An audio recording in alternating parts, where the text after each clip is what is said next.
The bitter winter wind howled across the Texas plains, carrying a promise of death for anyone foolish enough to brave its fury. Grady Daniels pulled his collar higher as he urged his tired stallion through the deepening snow, squinting against the blinding whiteness that stretched across the barren landscape of the Chisos Mountains. A day's ride from Terlingua, he'd planned to make it back to his ranch before the worst of the storm hit, but the December blizzard of 1883 had other ideas. "Come on, Thunder," Grady murmured to his horse, patting the animal's frost-covered neck. "Just a few more miles and we'll get you warm in the stable." The 28-year-old rancher had spent the past 3 days in Terlingua selling cattle, a necessary trip he now regretted making with winter bearing down on southwestern Texas. As the wind cut through his layers of clothing, he found himself longing for the warmth of his cabin's fireplace. Thunder snorted, steam billowing from his nostrils, when something unusual caught Grady's eye, a dark shape against the endless white.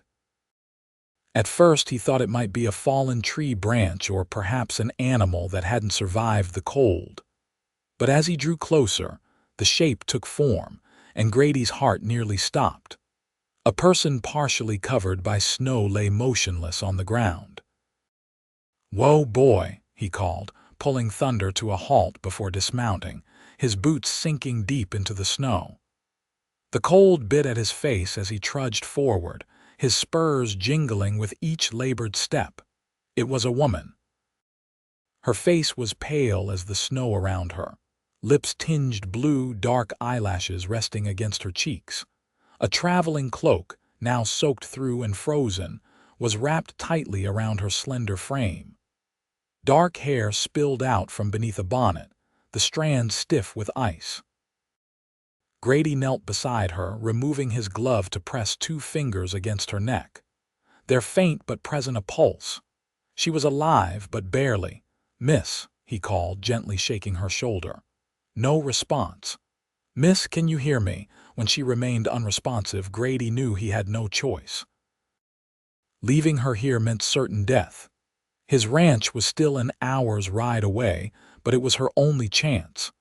Sliding his arms beneath her, he lifted her from the snow, surprised at how light she felt despite her sodden clothing. She couldn't be much older than 25, he guessed, as he carried her to Thunder. Getting her onto the horse proved challenging, but Grady managed, positioning her in front of him in the saddle. He wrapped his heavy coat around her frozen body, holding her securely with one arm while gripping the reins with his free hand. "Hang on, miss," he whispered, though he knew she couldn't hear him. "I've got you now." Thunder seemed to understand the urgency, pushing forward through the deepening snow with renewed determination. The woman remained unconscious, her head lolling against Grady's chest as they rode. The storm intensified, visibility dropping to mere feet, but Grady knew these lands better than anyone. He'd been born on this ranch, had buried his parents behind the house 5 years ago, and had worked the land alone ever since. By the time the familiar outline of his ranch house appeared through the swirling snow, Grady's fingers were numb despite his gloves, and his face felt raw from the cold. The woman in his arms hadn't stirred once during the journey, her breathing so shallow he'd checked several times to ensure she still lived. Thunder trudged the final distance to the barn, where Grady slid from the saddle, carefully bringing the woman down with him. He'd tend to his faithful horse in a moment, but first, he needed to get her inside. Kicking the door to his cabin open, Grady carried the half-frozen woman to his bed. The fire in the hearth had burned down to embers during his absence, but a few logs quickly brought it back to life. The warmth began to fill the single-room cabin as Grady turned his attention back to his unexpected guest. She needed to get out of those wet clothes, but propriety warred with necessity in his mind. After a moment's hesitation, Grady decided that saving her life outweighed concerns about modesty. Moving efficiently, he removed her frozen cloak, dress, and undergarments, averting his eyes as much as possible. He wrapped her in several thick blankets and placed her close to the fire. Only then did he return to the barn to tend to Thunder, unsaddling the exhausted horse and providing him with fresh hay and water. When he returned to the cabin, the woman remained unconscious, but her pale face had gained the faintest hint of color. For the first time, Grady had the chance to really look at her. She was beautiful, with delicate features and long dark hair that was beginning to dry in the warmth of the fire. There were no obvious injuries, but her wrists showed signs of rope burns, healing but still visible. The discovery made his jaw tighten. Someone had bound this woman, perhaps not long ago. A small bag had been secured to her waist, hidden beneath her cloak. Inside, Grady found a few coins, a tarnished locket, and a crumpled letter addressed to Madeline Thornton in Fort Worth. Was this her name? And what was she doing out here, miles from anywhere, in the middle of a blizzard? As questions swirled in his mind, Grady placed more logs on the fire and began preparing a pot of coffee. It would be a long night of watching and waiting. The woman stirred shortly after midnight, a small moan escaping her lips as her eyelids fluttered. Grady, who had been dozing in a chair beside the bed, was immediately alert. "Easy now," he said softly as her eyes opened, revealing a startling shade of green that reminded him of spring meadows. "You're safe." For a moment she stared at him uncomprehendingly. Then panic flooded her features and she clutched the blankets tighter around herself, trying to push away from him. Who are you?" she demanded, her voice hoarse and weak. "Where am I?" Grady raised his hands, showing his palms in a gesture of peace. "Name's Grady Daniels, madam. This is my ranch about 20 miles southeast of Terlingua. I found you collapsed in the snow during the blizzard and brought you here. You were nearly frozen to death." The woman's gaze darted around the cabin, taking in her surroundings with wary assessment. "My clothes," she whispered, noticing her garments drying by the fire. "I apologize for the impropriety," Grady said, a flush creeping up his neck. "You would have died from the cold if I'd left you in those wet things. I assure you, I acted only out of necessity and with all possible respect." She studied his face for a long moment, as if trying to determine whether to believe him. Whatever she saw there seemed to satisfy her, for she relaxed slightly against the pillow. "Thank you," she said quietly, "for saving my life." "Are you Madeline Thornton?" Grady asked, nodding toward the letter he'd placed on the table. A shadow crossed her face. "Yes," she admitted. "But please call me Maddie." "Well, Miss Maddie, if you're feeling up to it, you might want to drink some of this broth. It'll help warm you from the inside." He offered her a cup of the simple soup he'd prepared, helping her sit up enough to drink it. She accepted it gratefully, her hands trembling slightly as she brought the cup to her lips. After a few sips, some color returned to her cheeks. "May I ask what you were doing out there alone in such weather?" Grady inquired, trying to keep his tone conversational rather than accusatory. Maddie's eyes dropped to the cup in her hands. "Running," she said after a long pause. "I was running away." "From what? From whom?" she corrected, a flash of something fear or anger perhaps both crossing her face. "My husband." Grady's eyebrows rose in surprise. "Your husband left you to die in a snowstorm?" "No." Maddie shook her head, wincing at the movement. "I left him.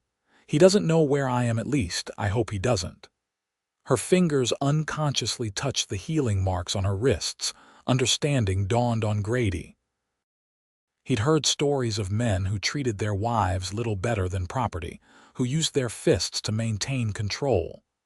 The thought made his blood boil. "You're safe here," he assured her. "No one will find you in this weather, and even if they could, they'd have to go through me first." A ghost of a smile touched her lips. "You don't even know me, Mr. Daniels. Why would you protect me?" "Grady," he corrected. "And I know enough. No one deserves to be treated the way those marks on your wrists suggest you've been treated." Maddie's eyes filled with tears, and she quickly wiped them away. "I was trying to reach Terlingua," she explained. "I have a cousin there who said she'd take me in, but I lost my way in the storm and my horse bolted when wolves howled nearby. I tried to continue on foot, but—" She shrugged helplessly. "The cold overwhelmed me. Terlingua's still a good ride from here, especially in this weather. The blizzard's likely to continue for at least another day. You'll need to regain your strength before traveling again." "I've imposed on you enough already," Maddie protested. "It's no imposition. I can't in good conscience send you back out there until you're recovered and the weather clears. Besides," he added with a small smile, "it's been a while since I've had company out here. Gets mighty quiet sometimes." Maddie studied him, seeming to weigh his words. "You live here alone, just me and the livestock. My parents passed 5 years ago. Influenza took them both within days of each other." "I'm sorry," she said, genuine sympathy in her voice. "Thank you. It was hard, but I've managed." "The ranch keeps me busy." Grady took the empty cup from her hands. "You should rest now. We can talk more in the morning." Maddie nodded, her eyelids already growing heavy. "Thank you, Grady, for everything." "You're welcome, Maddie," he replied, watching as she drifted back to sleep. Outside, the wind continued to howl, but inside the cabin, a different kind of warmth had begun to grow, one that had nothing to do with the crackling fire in the hearth. Morning brought a brief respite in the storm. Grady woke at dawn, as was his habit, to find Maddie still sleeping peacefully. He moved quietly around the cabin, rekindling the fire and preparing a simple breakfast of coffee, cornbread, and salt pork. The familiar routine was comforting, though he found his gaze returning to his sleeping guest more often than necessary.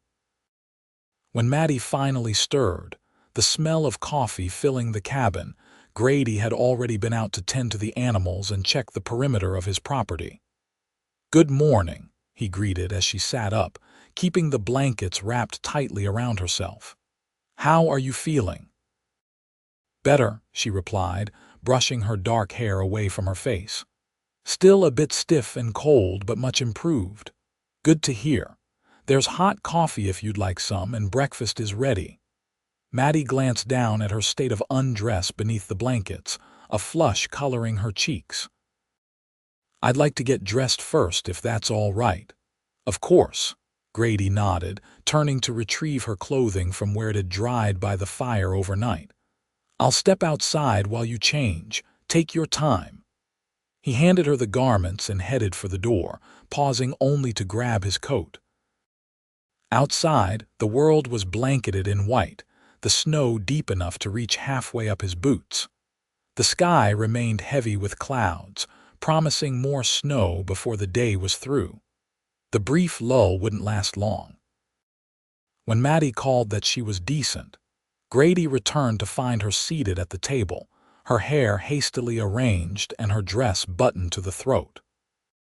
Though still pale, she looked more alive than she had the previous evening, her green eyes alert and curious as she watched him hang his coat by the door.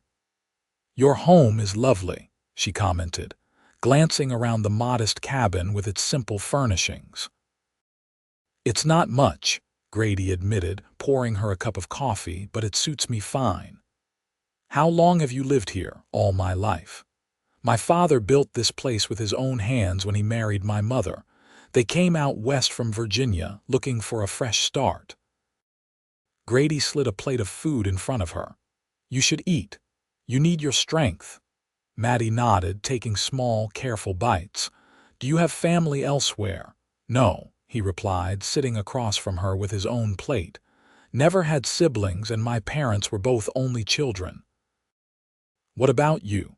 Besides this cousin in Terlingua, do you have family?" A shadow crossed Maddie's face. "My parents died when I was 16. Typhoid. I went to live with my aunt in Fort Worth afterward. That's where I met." She trailed off, her knuckles whitening around her coffee cup. "Your husband," Grady finished for her. Maddie nodded. "James. He was charming at first, handsome, successful, attentive. My aunt thought he was a good match. We were married within 3 months of meeting." A bitter smile twisted her lips. "It wasn't until after the wedding that I discovered his true nature."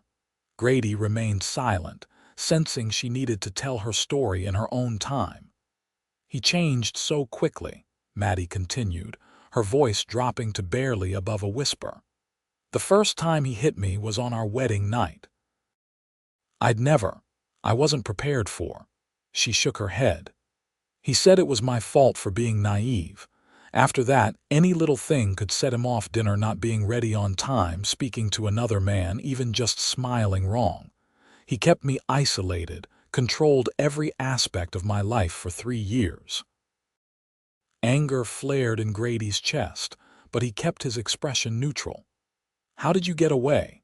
"He made a mistake," Maddie said, something like pride flashing in her eyes. "He got drunk one night and passed out before locking me in our room as he usually did. I took what little money I could find, some jewelry to sell, and ran. I'd been corresponding secretly with my cousin Martha for months, planning this. She's the only family I have left who would help me." "And your husband, will he look for you?" Maddie's face darkened. "James is a proud man." "I've humiliated him by leaving.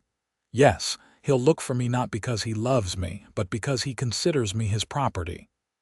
Her fingers unconsciously touched her wedding band, which she still wore. "I need to sell this when I reach Terlingua. It's gold. It should fetch enough to help me start over." "When the storm passes, I'll take you to your cousin," Grady offered. "It's not safe for a woman to travel alone in these parts, especially one being pursued." Gratitude softened Maddie's features. "You've already done more than enough. I couldn't ask." "You're not asking. I'm offering," Grady interrupted gently. "Besides, I need to make a supply run to town anyway. It's no trouble." Before Maddie could respond, a gust of wind rattled the cabin's windows, drawing their attention to the renewed fury of the blizzard outside. The brief respite had ended. The storm was back in full force. "Looks like we're not going anywhere today," Grady observed. "Might as well get comfortable. Do you play checkers?" The unexpected question startled a laugh from Maddie, a bright, genuine sound that transformed her face and sent an unexpected warmth through Grady's chest.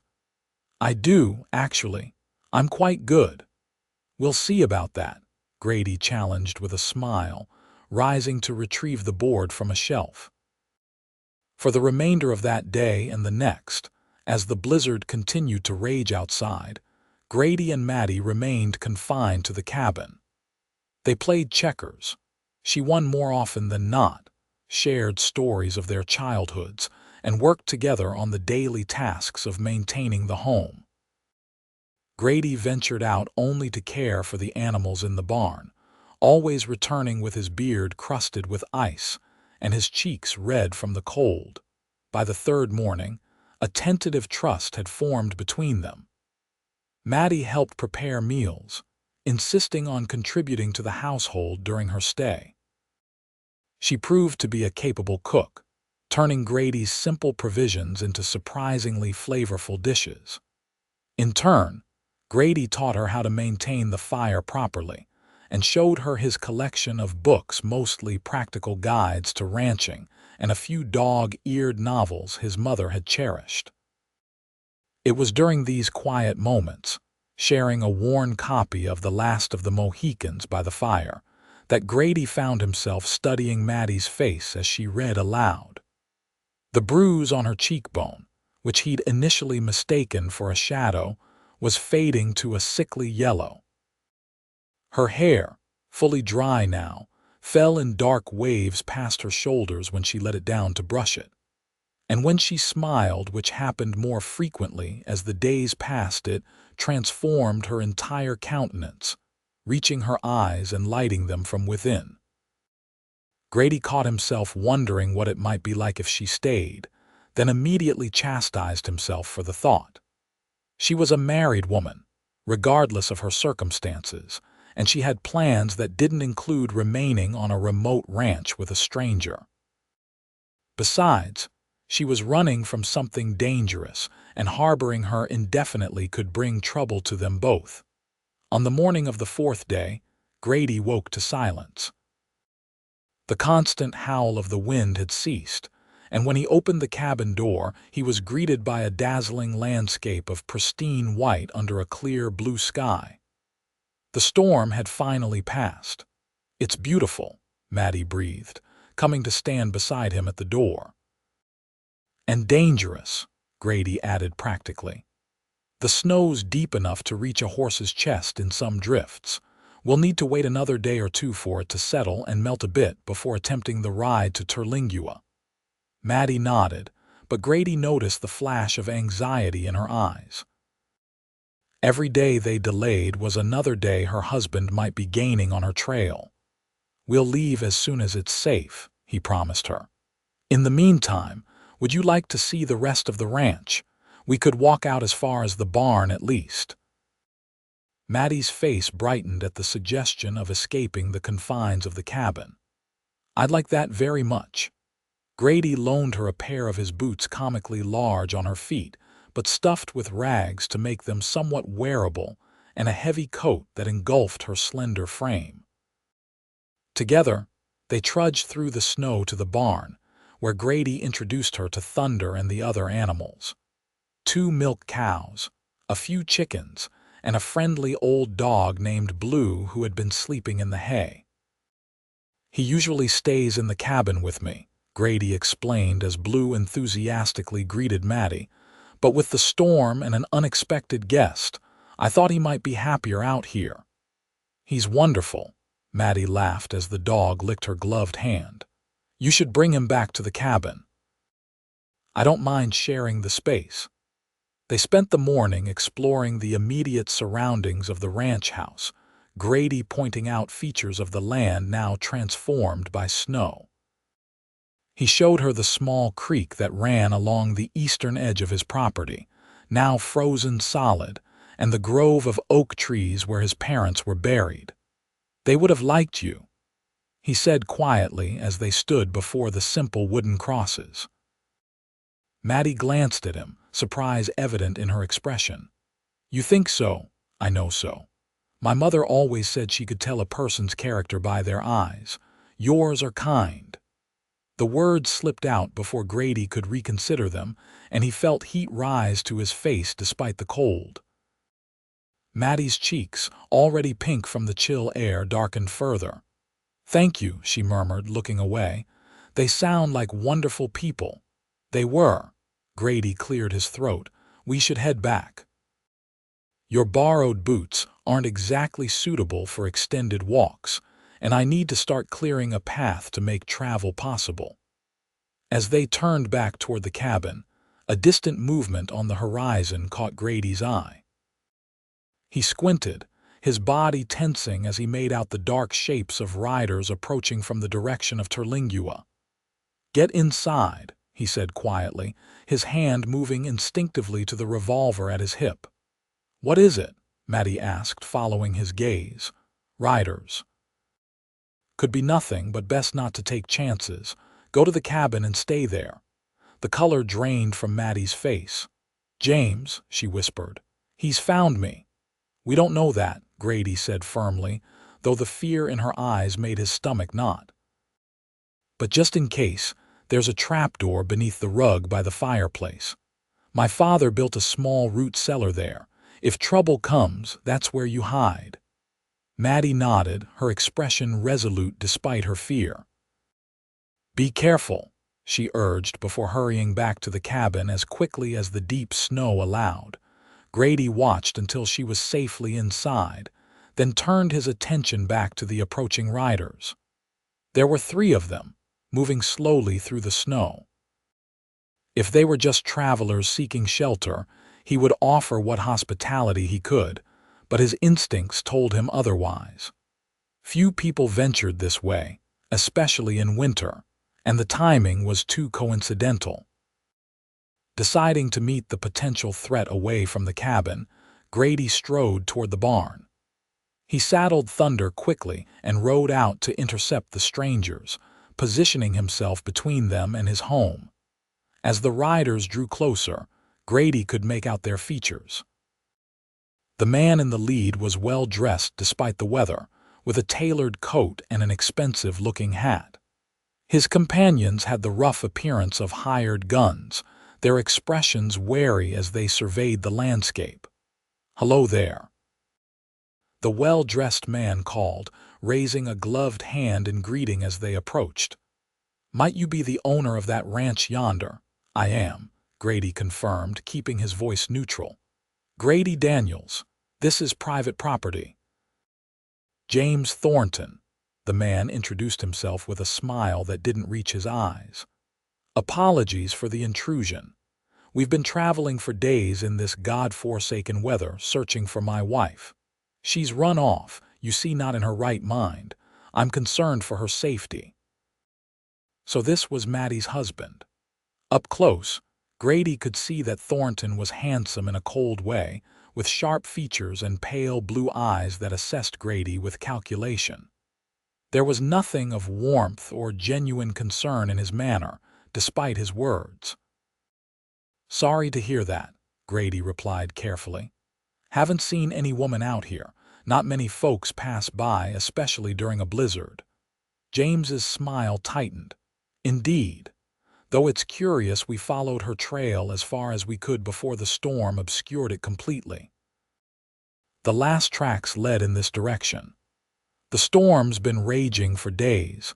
If she was out in that, I'm afraid the outcome wouldn't be good." "Perhaps," James conceded, though his expression suggested he wasn't convinced. "Would you mind if we had a look around your property, just to be certain?" Grady's hand rested casually near his holster. "Actually, I would mind. As I said, this is private property. I've been snowed in for days, and I haven't seen anyone." The two men flanking James shifted in their saddles, hands moving subtly toward their weapons. The tension in the air thickened.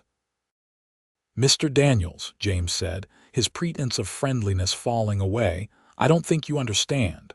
My wife has taken something that belongs to me, and I intend to recover it and her. If you're harboring her, things could become unpleasant." "Is that a threat?" Grady asked, his voice hardening.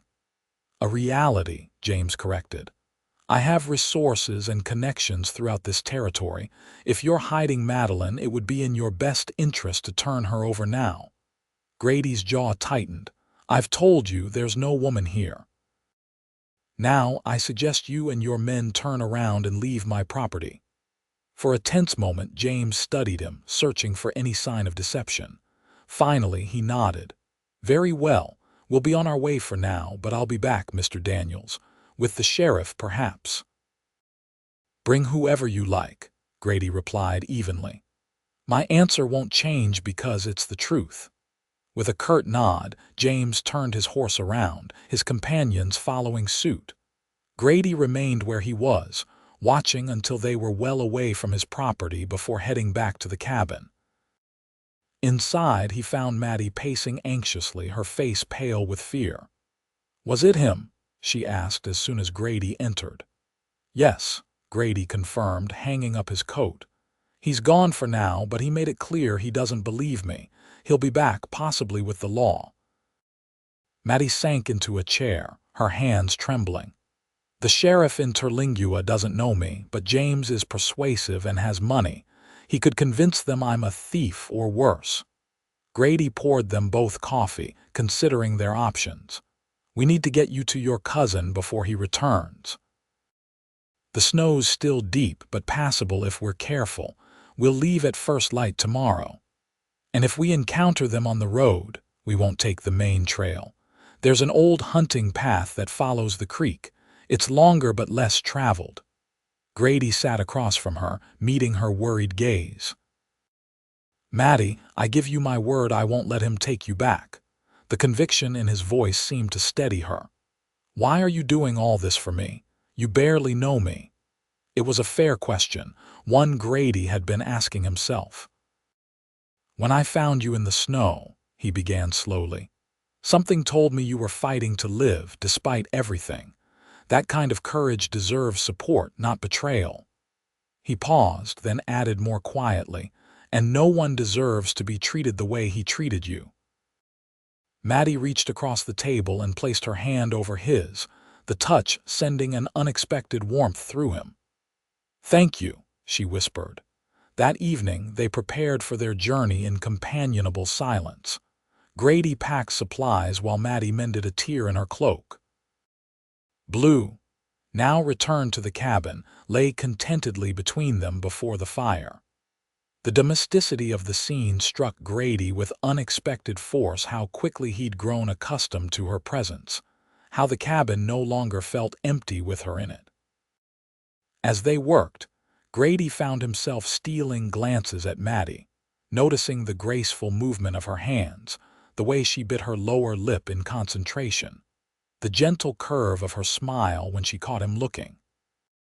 In just a few days, she had transformed from a half-frozen stranger to someone he found himself increasingly drawn to, a realization that both warmed and troubled him.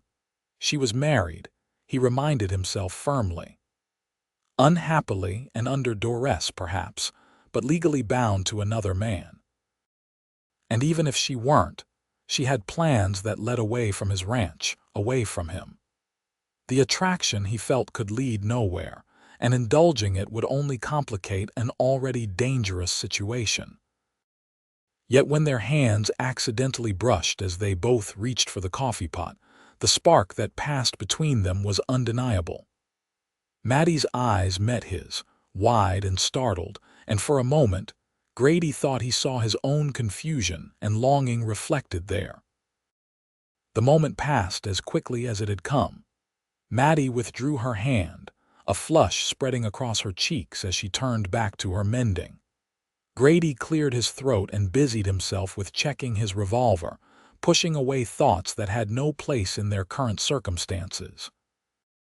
"We should get some rest," he said finally, breaking the silence that had stretched between them. "Tomorrow will be a long day," Maddie nodded, setting aside her mending. "I'll take the floor tonight," she offered. "You've been sleeping in that chair for days because of me." "That won't be necessary," Grady protested. "I'm accustomed to it by now." "Please," Maddie insisted. "You need proper rest before our journey. I'll be perfectly comfortable by the fire with some blankets."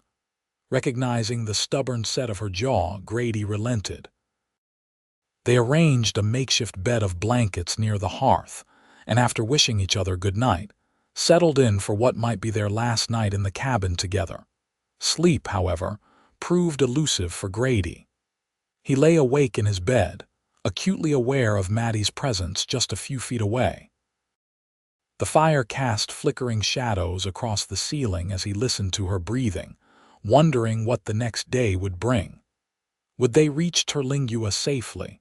Would her cousin provide the sanctuary she sought? And after delivering her there, what then? The thought of returning to his empty ranch, to the silence and solitude that had been his constant companions for years, filled him with an unexpected melancholy. In just a few short days, Maddie had brought life and light into his world.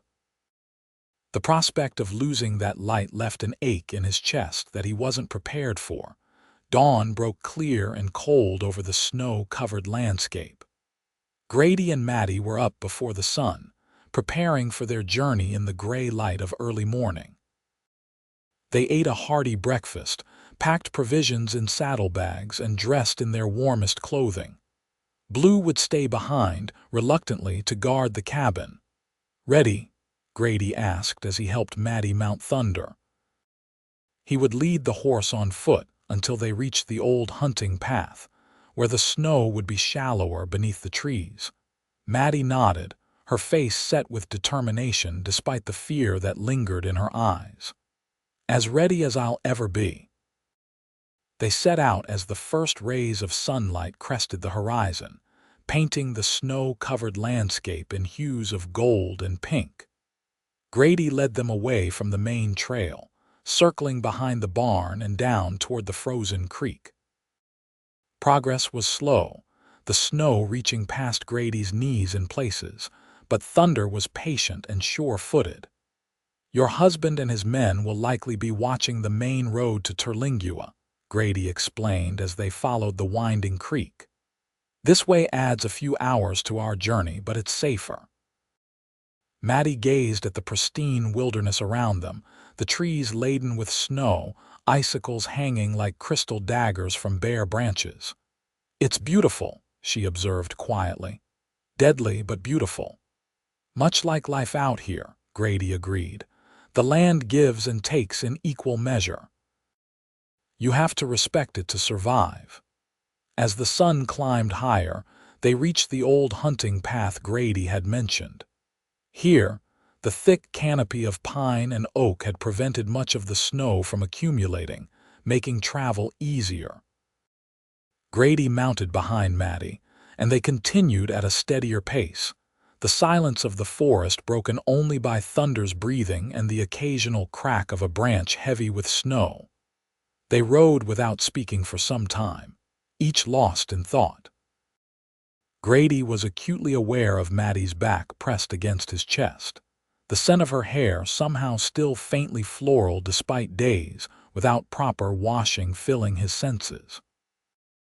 He kept his eyes on the trail ahead, watching for any sign of other travelers, but his mind continued to wander to the woman in his arms. Around midday, they stopped in a small clearing to rest and eat.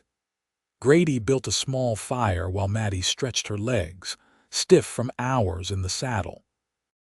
"How much farther to Terlingua?" she asked, accepting a piece of jerky and hardtack from Grady's provisions. "At this pace, we should arrive by sunset," he replied, checking Thunder's legs for any signs of strain. "Your cousin Martha, was it? She's expecting you," Maddie nodded. "She owns a small boarding house on the edge of town. Her husband died 2 years ago, leaving her the business. She wrote that she could use help running it and offered me a place to stay in exchange for work." A shadow crossed her face.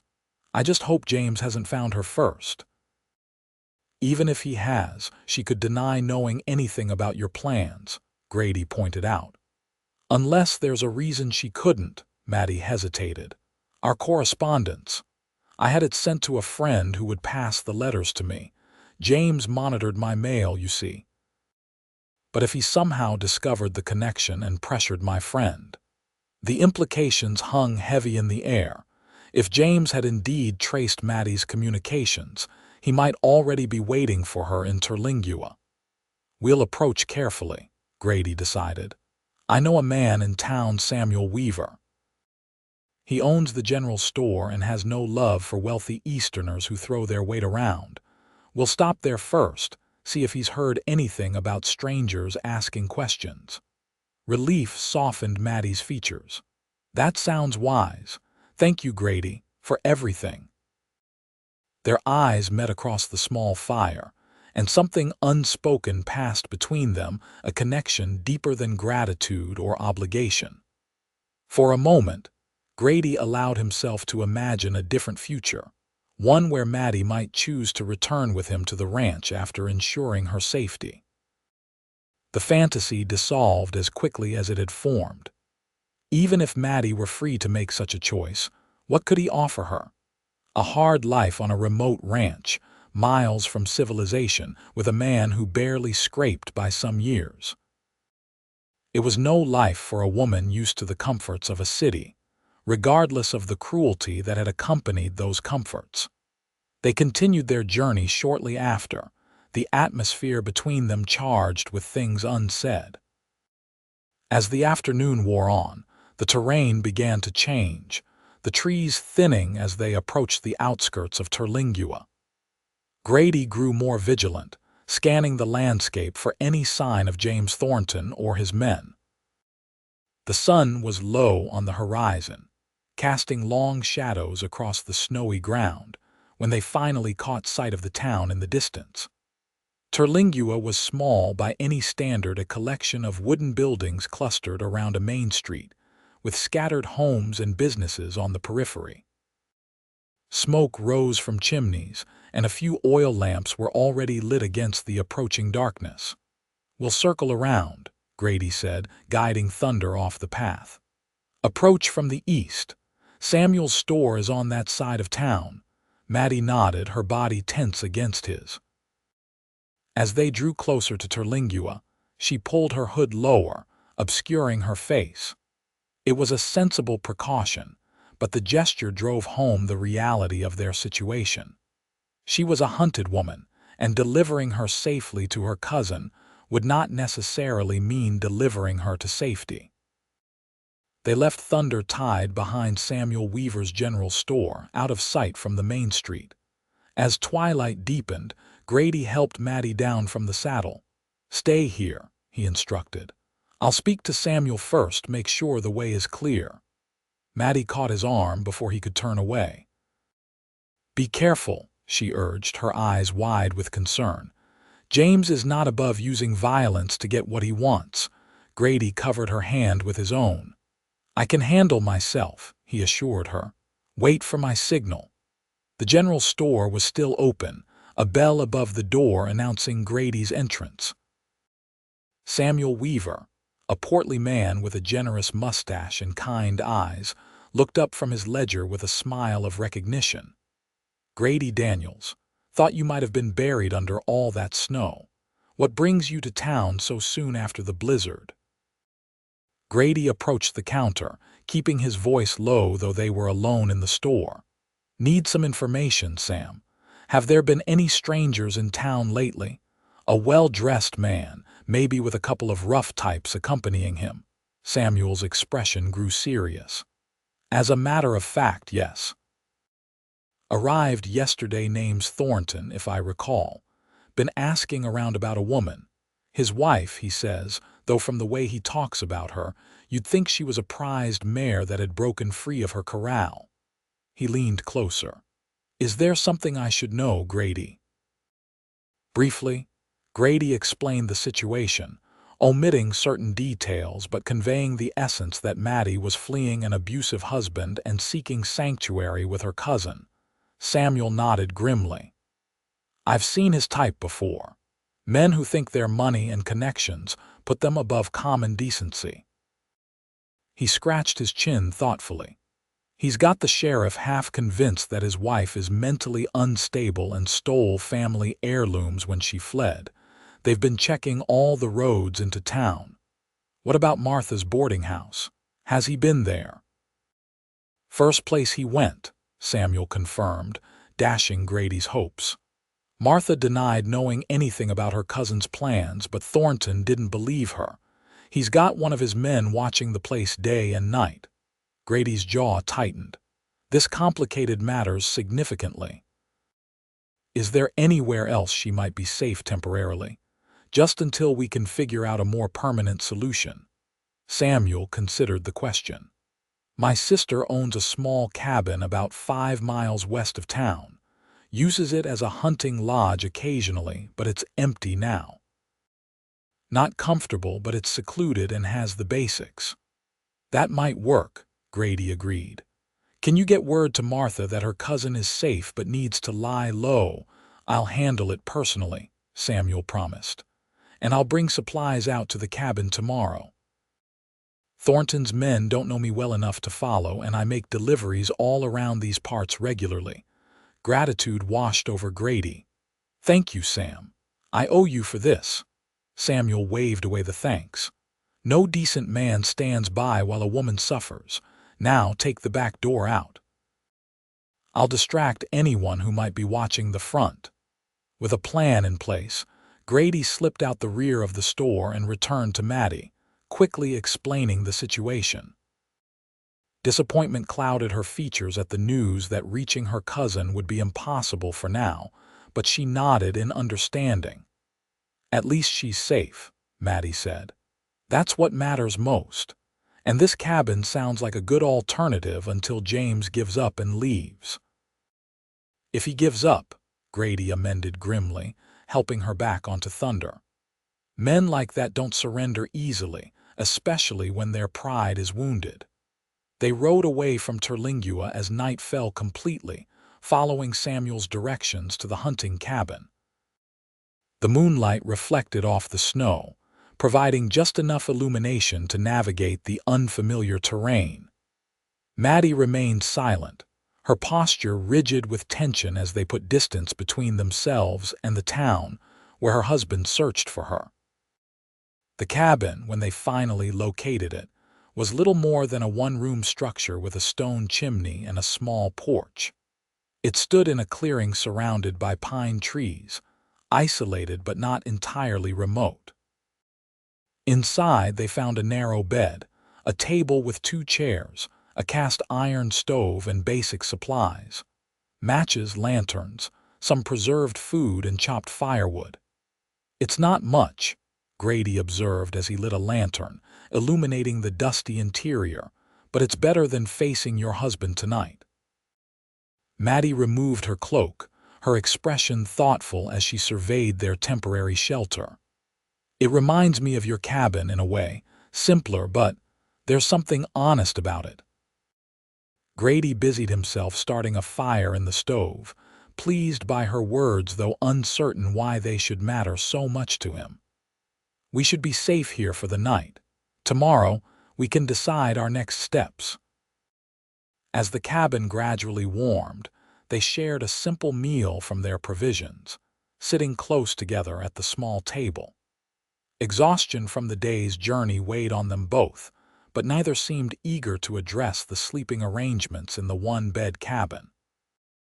"I'll take the floor," Grady said finally, breaking the awkward silence. "You should have the bed." Maddie looked as though she might protest, then nodded. "Thank you." After they had settled in for the night, Maddie on the narrow bed, Grady on a makeshift pallet of blankets near the stove, a different kind of silence fell between them. It was Maddie who eventually spoke, her voice soft in the darkness. "Grady, are you awake?" "Yes," he replied, turning toward the sound of her voice, though he could barely make out her silhouette in the dim light from the banked fire. "I've been thinking about what happens next. Even if James eventually leaves Terlingua, he knows I was heading there. He could return or have someone watch for me. Martha's boarding house wouldn't be safe for long." Grady had been pondering the same problem. "You could go somewhere else," he suggested. "San Antonio or even further, start fresh where he couldn't find you." "With what resources?" Maddie asked, a hint of bitterness in her tone. "I have a little money and jewelry I can sell, but not enough to establish myself in a new city, and without references or connections." The unspoken reality hung between them. A woman alone had limited options, especially one fleeing a husband with influence. "There's another possibility," Grady said slowly, the idea forming as he spoke. "You could come back to the ranch with me." The words hung in the air, their implications expanding in the silence that followed. Grady hurried to clarify. "Just temporarily, of course. Until you can make more permanent arrangements. It's isolated and few people even know it exists. You'd be safe there." He heard Maddie shift on the bed, perhaps turning to face him more fully. "You've already done so much," she said. "I couldn't impose further." "It's not an imposition," Grady assured her. "The ranch is large enough for both of us, and I could use the help, to be honest. Winter's a quieter time, but come spring, there will be calves to tend, fences to mend." He trailed off, realizing he was making it sound like a more permanent arrangement than he had intended. Or had he? The thought of returning to his solitary existence after these days with Maddie filled him with a hollow feeling he couldn't quite name. Having her at the ranch, sharing meals and conversations, working alongside him, the image was more appealing than it should have been. "I'll consider it," Maddie said finally. "Thank you for the offer." Grady nodded in the darkness, aware that she couldn't see the gesture but unsure what else to say. Eventually, the sound of Maddie's even breathing told him she had fallen asleep. But rest eluded him for hours as he pondered the complex situation, they found themselves in, and the complicated feelings growing within him. Morning arrived with a knock at the cabin door, startling both Grady and Maddie from sleep. Grady reached for his revolver, signaling for Maddie to stay quiet as he approached the door cautiously. "Who's there?" he called. "Samuel Weaver," came the reply, "with supplies and news." Relieved, Grady opened the door to find Samuel, and a petite woman with dark hair streaked with gray, a clear family resemblance to Maddie visible in her features. "Martha," Maddie gasped, rushing forward as the woman stepped inside. The cousins embraced tearfully while Samuel and Grady carried in boxes of provisions, food, fresh clothing for Maddie, and other necessities. "How did you manage to come?" Maddie asked when they finally separated. "Grady said Thornton has men watching your boarding house." "Samuel created quite the diversion," Martha explained with a grateful glance at the storekeeper. "A fire broke out in the stable next to my place. While everyone was scrambling to put it out, I slipped away." "No actual fire," Samuel hastened to add at Grady's alarmed expression. "Just a lot of smoke from some damp hay and plenty of shouting. By the time they realize there's no real danger, we'll be back in town with no one the wiser." "We don't have much time," Martha said, turning serious. "Madeline, I came to warn you. Your husband has been showing everyone a warrant for your arrest from Fort Worth. He's claiming you stole family heirlooms worth a small fortune." Maddie's face paled. "That's a lie. I took nothing but my mother's locket and my wedding ring." "Truth doesn't matter much when money talks," Samuel said grimly. "He's convinced half the town you're a thief and the other half that you're mentally unstable. The sheriff's inclined to help him search for you, official jurisdiction or no." "What about leaving the area entirely?" Grady suggested. "San Antonio, or even further east," Martha shook her head. "He's thought of that. He's got men watching the stage routes and has sent telegrams to neighboring towns with her description, and the railroad snowed in north of here after the blizzard." The situation seemed increasingly hopeless. Even if Maddie managed to evade capture in Terlingua, her options for escape were limited, and James Thornton had resources they couldn't match. "There is one possibility," Martha said hesitantly, glancing between Maddie and Grady. "The law gives a husband considerable power over his wife." "But a dead wife." She let the implication hang. "Fake my death." Maddie's eyes widened at the suggestion. "It could work," Samuel mused, warming to the idea. "The blizzard provides the perfect cover. A woman traveling alone, caught in the storm. It's tragic but believable." "But how would we convince him?" Grady asked. "He'd want proof." Martha reached into her pocket and withdrew a small item wrapped in cloth. "Her wedding ring," she explained. "If a body was found with this, along with her cloak or another identifiable item—" "There wouldn't be a body in spring when the snow melts," Grady pointed out. "Wild animals," Samuel countered. "Not uncommon for remains to be scattered or completely gone by thaw, especially in these parts." The group fell silent, considering the audacity and risks of such a plan. It was Maddie who finally spoke. "Even if we convince everyone I'm dead, what then? I'd need a new identity, a new life. I can't use my real name ever again." Martha squeezed her cousin's hand. "I have a friend in Arizona Territory, Prescott. She'd take you in, help you establish yourself there." "No one would connect Madeline Thornton of Fort Worth with whoever you become in Prescott." Grady listened to the exchange with mixed emotions. The plan had merit, but the thought of Maddie disappearing to Arizona, starting a new life where he would never see her again, left an unexpected ache in his chest. Still, her safety had to come first. "It could work," he acknowledged, "but we'd need to be convincing." "James Thornton doesn't strike me as a man easily fooled." "Leave that to me," Samuel said confidently. I can spread the word that a traveler found a woman's belongings scattered near Wolf Creek Pass, where the blizzard hit hardest. By the time anyone investigates, we can have planted the evidence. And I'll identify the ring and cloak as yours, Martha added. As your only known relative in the area, my confirmation would make it official. Maddie looked overwhelmed by the rapid development of the plan. This is all happening so quickly, she murmured. It has to, Martha said gently. James is offering a reward now for information. Someone might remember seeing you with Grady, make the connection. We need to act before that happens. The gravity of the situation settled over the cabin. If they proceeded with this plan, Madeline Thornton would cease to exist. She would leave behind whatever life she had known, good and bad, and begin anew as someone else entirely. I need time to think, Maddie said finally. Martha glanced anxiously at the window, where the morning sun was climbing higher. We don't have much. Samuel and I need to return to town before our absence is noticed. Give us until tonight, Grady suggested. I'll bring her decision to you after dark. With reluctant nods, Martha and Samuel prepared to leave, but not before Martha embraced her cousin once more.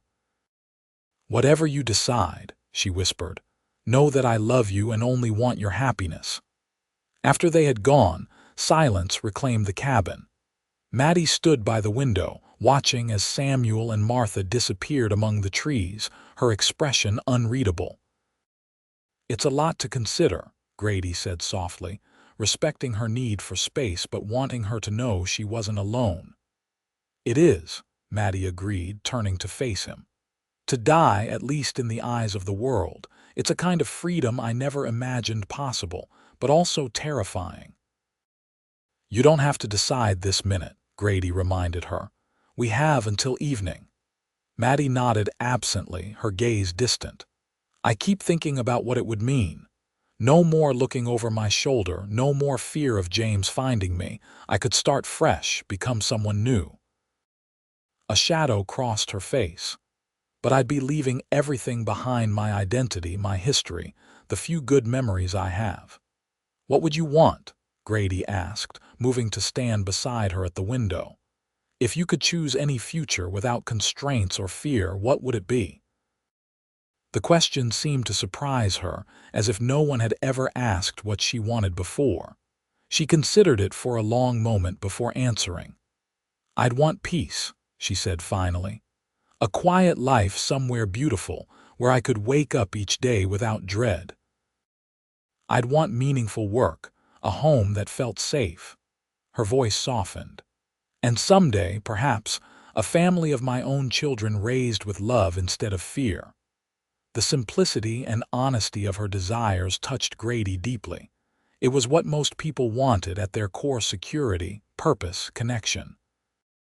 Yet for Maddie, these basic human needs had been transformed into distant dreams by the cruelty of the man she had married.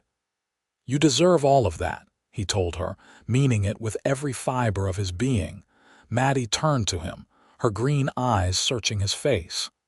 What about you, Grady? What future would you choose? The question caught him off guard. For years, he had simply existed, running the ranch and surviving from season to season without much thought to what he truly wanted beyond maintaining his parents' legacy. I suppose I've never really considered it, he admitted. After my parents died, it was just about keeping the ranch going. But if I could choose... He paused, the image forming in his mind with surprising clarity. I'd want to build something lasting, make the ranch thrive, not just survive. And I'd want someone to share it with: the work, the land, the quiet evenings. As the words left his mouth, Grady realized he was describing a future that, increasingly, he could only imagine with Maddie in it. The realization was both exhilarating and terrifying. It sounds lovely, Maddie said softly, and for a moment, Grady thought he glimpsed a similar longing in her eyes. They spent the remainder of the day in the cabin, discussing the practicalities of Martha's plan while carefully avoiding the more personal implications of their earlier conversation. By the time evening approached, Maddie had reached her decision. "I want to do it," she told Grady as they prepared for his journey back to Terlingua to inform Martha. "I want to be free of James, even if it means becoming someone else." Grady nodded, relieved yet somehow melancholic. "I'll tell Martha. She'll make the arrangements for your journey to Arizona." "Actually," Maddie said, a hint of uncertainty in her voice, "I've been thinking about your offer to stay at the ranch for a while." Grady's heart quickened. "You have?" "Yes. If I'm going to start a new life, I need time to become someone else, not just in name but in my own mind." She met his gaze directly. "Would your offer still stand? Could I stay with you until I'm ready to move on?" The prospect of having Maddie at the ranch, even temporarily, filled Grady with a warmth he hadn't expected. "Of course," he said, perhaps too quickly. "For as long as you need." Something shifted in Maddie's expression, relief, perhaps, or gratitude, but also something more complex that Grady couldn't quite define. "Thank you," she said simply. As Grady prepared to leave for Terlingua, Maddie handed him her wedding ring and the cloak she had been wearing when he found her in the snow. These would be the evidence of her death, the remnants of Madeline Thornton that would allow a new woman to emerge from the ashes of her former life. "Be careful," she urged him. "If James suspects anything—" "He won't," Grady assured her, securing the items in his saddlebag. "I'll be back by morning. Lock the door behind me." The ride to Terlingua was tense, Grady's senses alert for any sign of James Thornton or his men. He approached the town cautiously, circling to the eastern edge where Samuel's store stood dark and quiet in the night. As arranged, he tapped a specific pattern on the back door. Samuel opened it immediately, ushering him inside where Martha waited anxiously. "She's agreed," Grady announced, producing the ring and cloak. "She wants to go through with the plan." Relief washed over Martha's face. "Thank God, I've been sick with worry all day." "What happens now?" Grady asked as Samuel examined the items. "Now," Samuel said, "we create a tragedy. I've already begun spreading rumors about items found near Wolf Creek Pass. Tomorrow, I'll discover these more substantial pieces and bring them to town. Martha will identify them, and the news of Madeline Thornton's tragic death will spread. And James, will he believe it?" Martha's expression hardened. "He'll want to see for himself. Men like him always do. But the pass is treacherous this time of year, and the evidence will be compelling. With no body to recover until spring, if ever, he'll have little choice but to accept it. Once he does," Samuel continued, "he'll likely return to Fort Worth. No reason to stay here if his wife is dead. Then, when it's safe, Maddie can make her way to Arizona." The plan was solid, but Grady found himself reluctant to discuss Maddie's eventual departure. "She's asked to stay at my ranch temporarily," he said, "until she's ready to move on." Martha and Samuel exchanged a meaningful look that Grady pretended not to notice. "That might be for the best," Martha acknowledged. "She'll need time to recover to plan her next steps." She hesitated, then added, "Grady, I know we're asking a great deal of you." "I want to help," he replied simply. "She deserves a chance at that future she's dreamed of." After finalizing the details of their plan, Grady departed Terlingua as quietly as he had arrived, the weight of their conspiracy heavy on his shoulders. If they succeeded, Madeline Thornton would be mourned and forgotten, allowing her to begin anew. If they failed, the consequences would be dire for all involved. The journey back to the cabin seemed longer, the night deeper and more fraught with shadows. When he finally arrived, Maddie opened the door at his knock, relief evident in her face as she ushered him inside. "It's done," he told her, warming his hands by the stove. Samuel will find your things tomorrow. By the day after, word of your death should reach James. Maddie nodded, absorbing the implications. And then we wait, Grady said. Martha thinks James will leave Terlingua within a few days once he accepts the news. When he's gone, we can return to the ranch. And I'll be dead, Maddie murmured, a strange note in her voice. Madeline Thornton will cease to exist. Does that frighten you? Grady asked gently. She considered the question, her expression thoughtful rather than fearful. Less than I expected, she admitted. There's something liberating about the idea, as if I'm shedding a skin that never quite fit. She looked up at him. I'll need a new name. Any ideas? A small smile touched her lips. I've always been fond of the name Rose. Rose, Grady repeated, testing it. It suits you. For the next 3 days they remained at the cabin, venturing out only for necessities and to care for Thunder. Samuel visited once, bringing news that their plan was proceeding perfectly.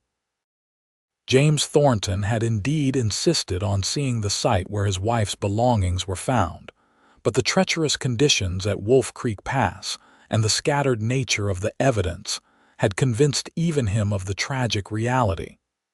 He's leaving tomorrow, Samuel reported, taking the stage to Fort Worth. Once he's gone, you can safely return to the ranch. The news should have brought only relief, but as their departure from the cabin approached, a new tension developed between Grady and Maddie, or Rose, as she was beginning to think of herself.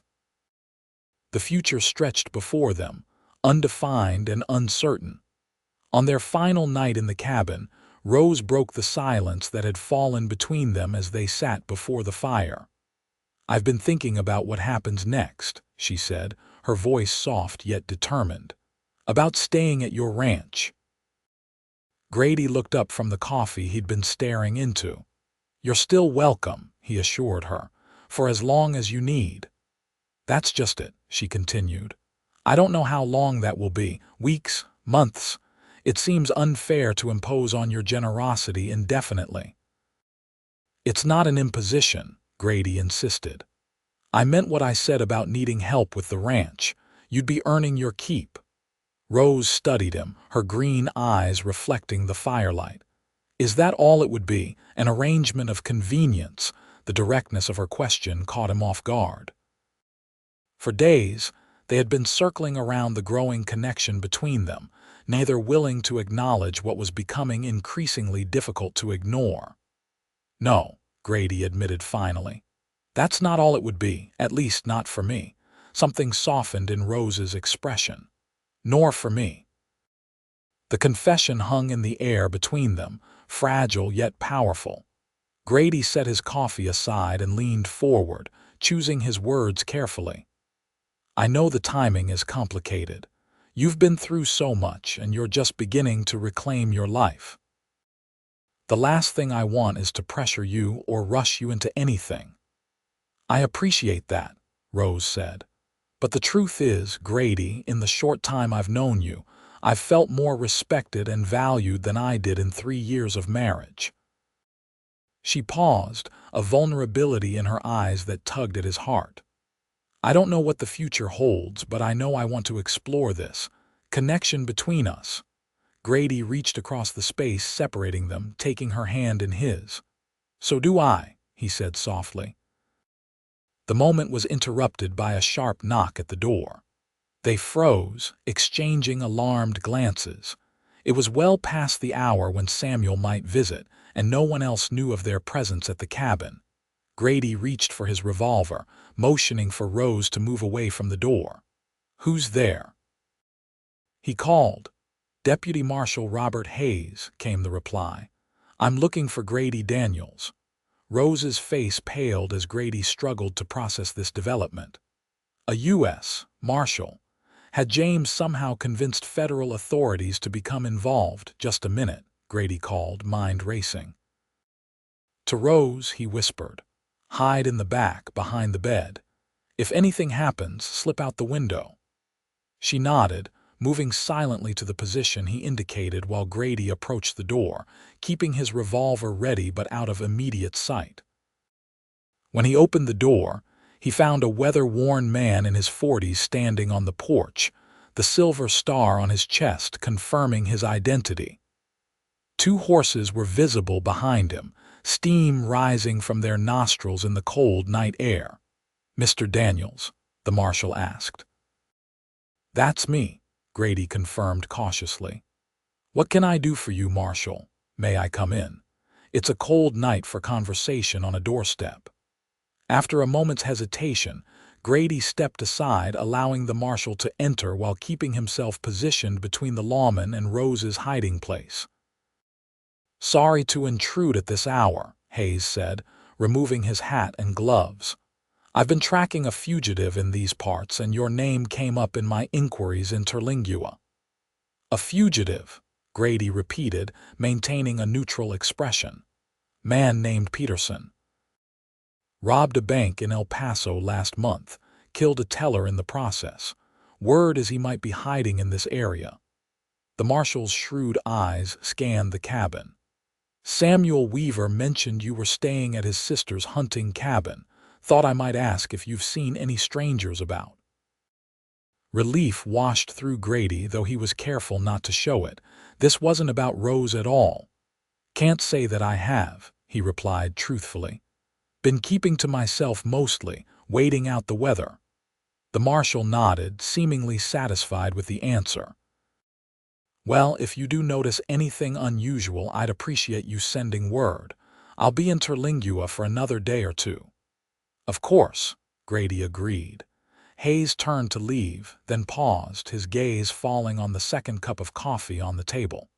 "Expecting company, Mr. Daniels." Grady's mind raced.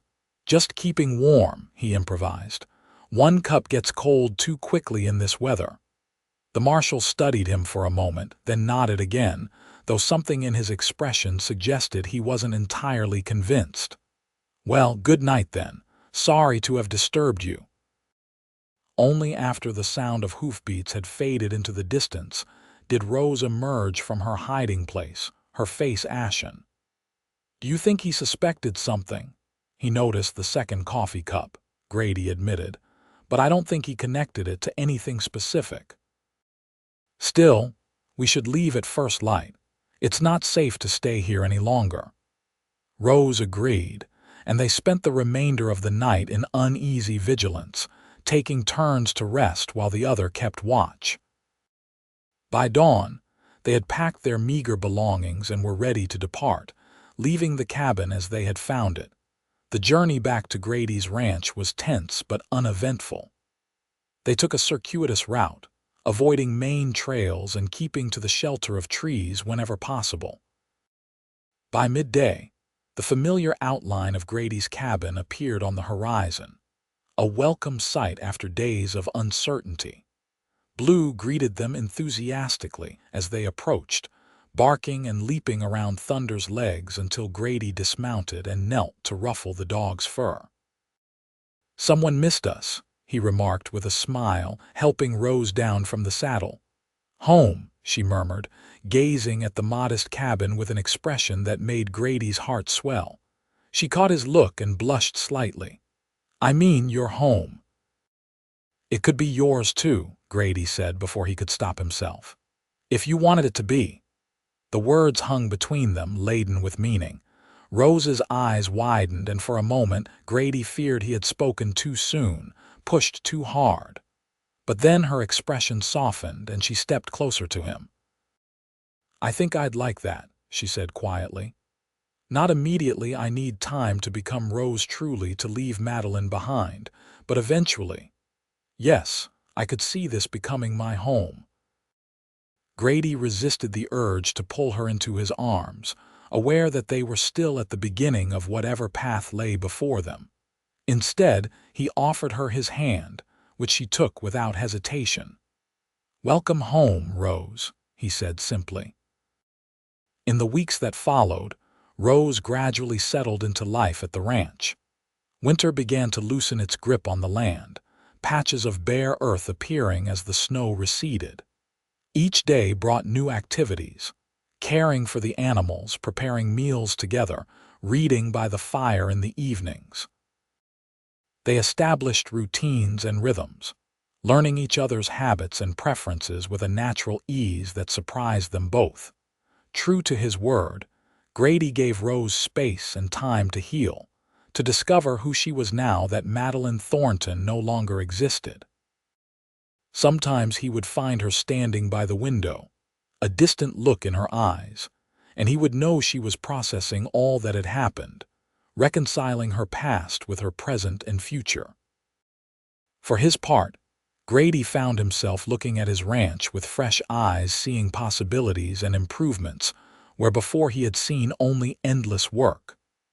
With Rose's encouragement, he began making plans to expand the herd, to repair the old corral, to plant a vegetable garden beside the cabin. They received occasional news from Terlingua through Samuel, who confirmed that James Thornton had indeed returned to Fort Worth, apparently accepting his wife's death. Martha had arranged for a small memorial service, which James had attended with appropriate but restrained grief before departing. The deception had worked. Madeline Thornton was, for all intents and purposes, dead and buried.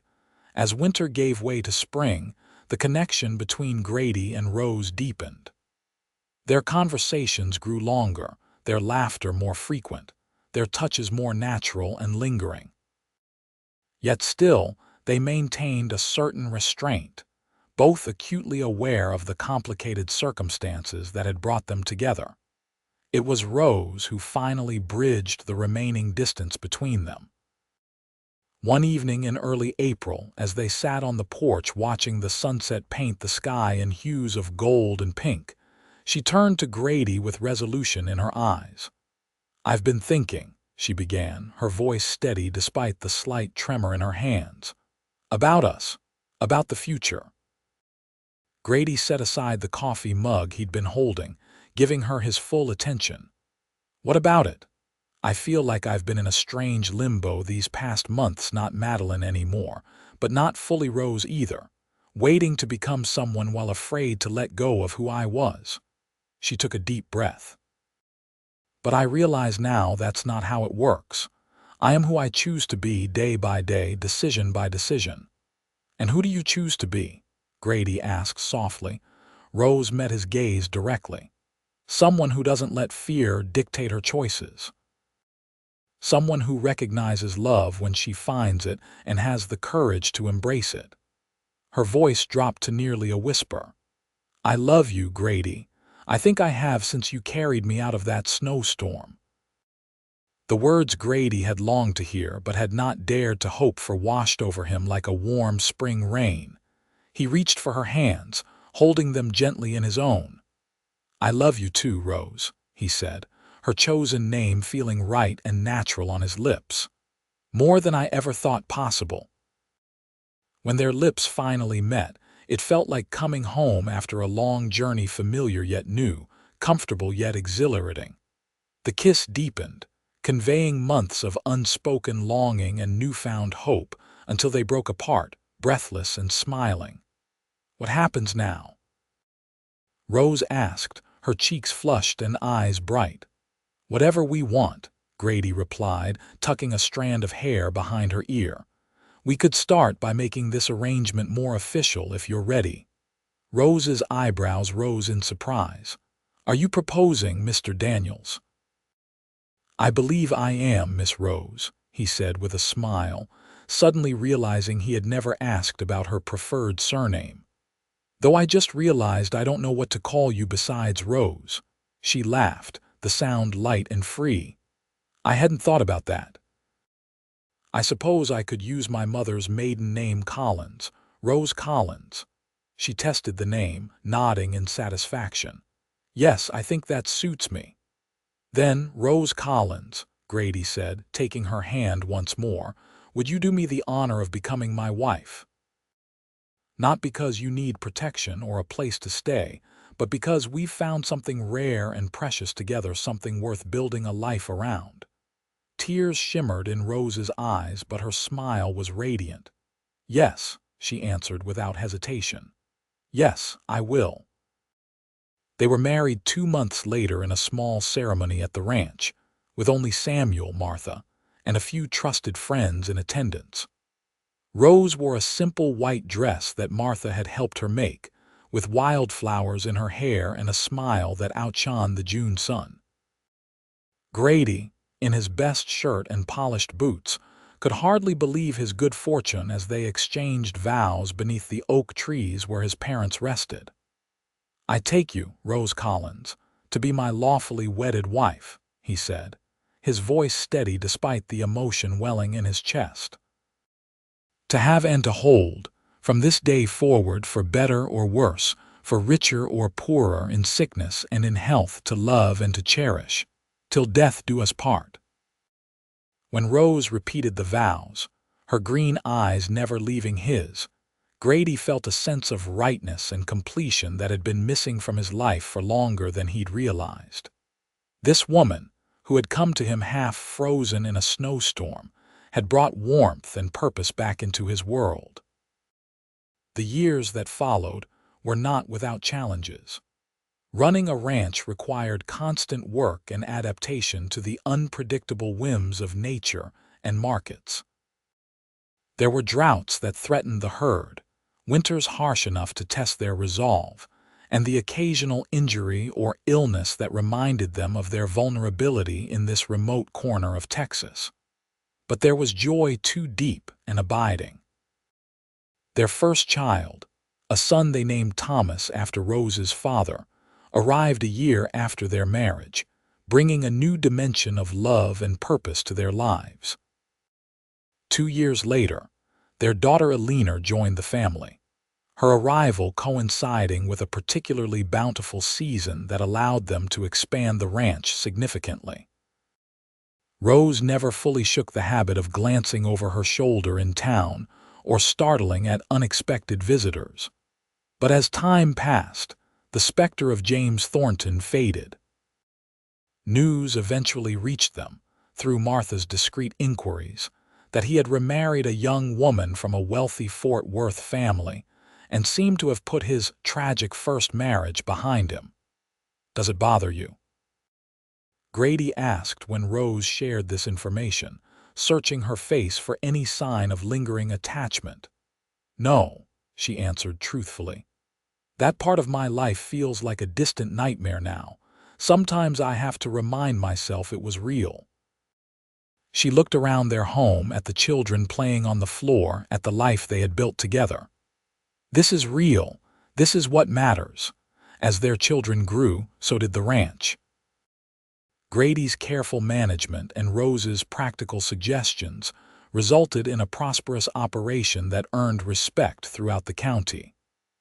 They added rooms to the cabin, transforming it into a proper home filled with laughter and love.